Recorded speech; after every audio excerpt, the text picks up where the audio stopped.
Hello friends, Moumita's কিচেনে তোমাদের সবাইকে স্বাগত। বন্ধুরা, আজকের কুঁদরি বা কুন্দুলির একটি রেসিপি তোমাদের সাথে শেয়ার করব। গরমের দিনে সেই একই সবজি পটল ঢ্যাঁড়সের রেসিপি তৈরি না করে তোমরা একটু অন্যরকম কুঁদরির এই রেসিপিটি ট্রাই করে দেখতে পারো। এই রেসিপিটি ভাত, রুটি, পরোটা সব কিছুর সাথেই বেশ ভালোভাবে পরিবেশন করা যায়। তো চলো বন্ধুরা, এখন রেসিপিটা আরম্ভ করি। কুঁদরির রেসিপিটি করার জন্য এখানে নিয়েছি 250 গ্রাম পরিমাণ কুঁদরি। কুঁদরিগুলো খুব ভালোভাবে জল দিয়ে ধুয়ে নিয়েছি।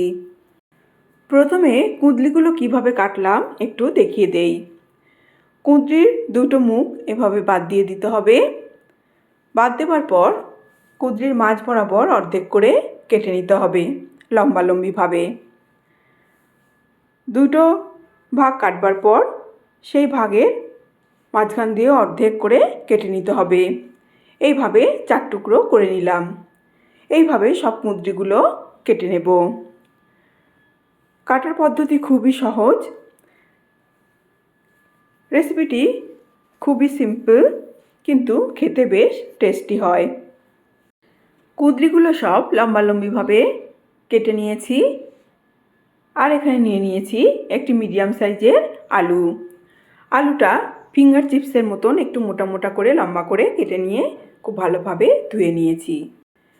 গ্যাস ওভেন জ্বালিয়ে কড়াই বসিয়ে দিয়েছি। এখন কড়াইতে দিয়ে দিলাম 4 টেবিল চামচ পরিমাণ সর্ষের তেল। এই সময় গ্যাসের ফ্লেম মিডিয়াম করে দিতে হবে। মিডিয়াম ফ্লেমে তেলটা একটু গরম হয়ে গেলে কড়ার গায়েতে ভালোভাবে একটু তেলটা মাখিয়ে দিতে হবে। এরপর এতে দিয়ে দেবো 2টো শুকনো লঙ্কা ফোড়ন।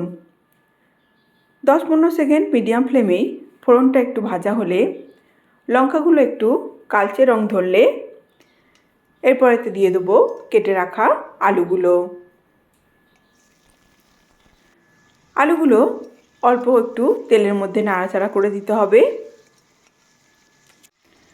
আলুগুলো তেলের মধ্যে একটু নাড়াচাড়া করে দেওয়ার পর এতে দিয়ে দেবো কেটে রাখা কুঁদরিগুলো।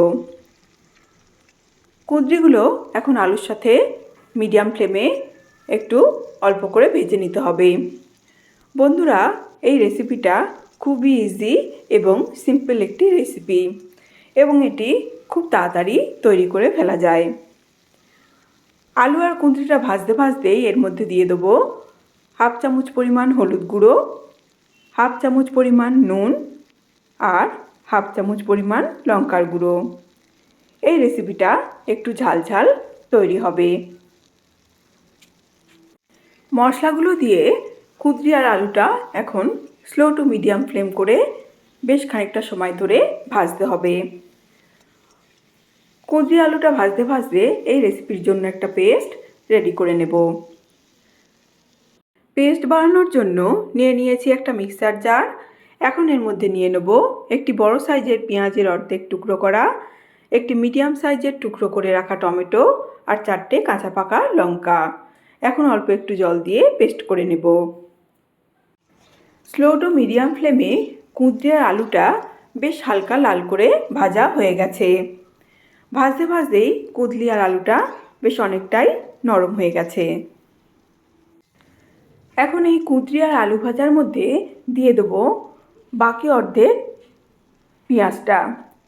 বাকি অর্ধেক পেঁয়াজটা আমি একটু মোটা মোটা করে কেটে নিয়েছি। পেঁয়াজগুলো এখন কুঁদরি আর আলুর সাথে বেশ ভালোভাবে ভেজে নিতে হবে। পেঁয়াজগুলো বেশ ভালোভাবে ভাজা হয়ে গেছে। এখন এতে দিয়ে দেবো করে রাখা পেস্টটা।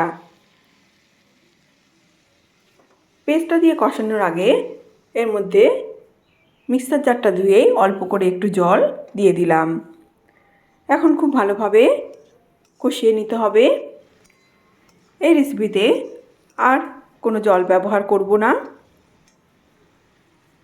এই পেস্টটা দিয়ে ভালোভাবে কষিয়ে নিয়ে তারপর এটা চাপা দিয়ে দেবো। এতে দিয়ে দিলাম আরও 1 চামচ পরিমাণ নুন। স্লো টু মিডিয়াম ফ্লেম করে রেসিপিটা বেশ খানিকক্ষণ ভালোভাবে কষিয়ে নিতে হবে। বন্ধুরা, তোমরা অবশ্যই একবার এইভাবে কুঁদরির রেসিপিটা ট্রাই করে দেখতে পারো। এটি খেতে বেশ সুস্বাদু হয়। আর ভালো লাগলে অবশ্যই লাইক, শেয়ার, কমেন্ট ও সাবস্ক্রাইব করে দেওয়ার অনুরোধ থাকলো। এখন গ্যাসের ফ্লেম স্লো করে দিয়ে রেসিপিটা 5 মিনিটের জন্য চাপা দিয়ে দেব। 5 মিনিট পরে চাপা খুলে দেখে নেব রেসিপিটি কোন পর্যায়ে হলো। রেসিপিটি প্রায় হয়ে গেছে। এখন খুব ভালোভাবে একটু নাড়াচাড়া করে দিতে হবে। রেসিপি থেকে রসটা একদম শুকনো হয়ে গেছে। ফাইনালি রেসিপিতে দিয়ে দেবো একটি ভাজা মশলার গুঁড়ো। আমি 2 টেবিল চামচ পরিমাণ গোটা জিরা আর একটা শুকনো লঙ্কা কড়াইয়ের শুকনো খোলায় ভেজে গুঁড়ো করে নিয়েছিলাম। তার থেকেই হাফ চামচ পরিমাণ এর মধ্যে দিয়ে দিলাম। এখন মশলাটা রেসিপির মধ্যে খুব ভালোভাবে মিশিয়ে দিতে হবে। এই মশলাটা দিলে রেসিপি থেকে খুব সুন্দর একটা ফ্লেভার বেরিয়ে আসে আর খেতেও বেশ ভালো লাগে। তো বন্ধুরা, তোমরা অবশ্যই একবার রেসিপিটা ট্রাই করো আর ভালো লাগলে কমেন্ট করে জানিও। আজ তাহলে এখানেই শেষ করলাম। দেখা হবে নেক্সট কোনো ভিডিওতে অন্য কোনো রেসিপি নিয়ে। এখন গ্যাসের ফ্লেম বন্ধ করে দেব। আজ তাহলে আসি। নমস্কার।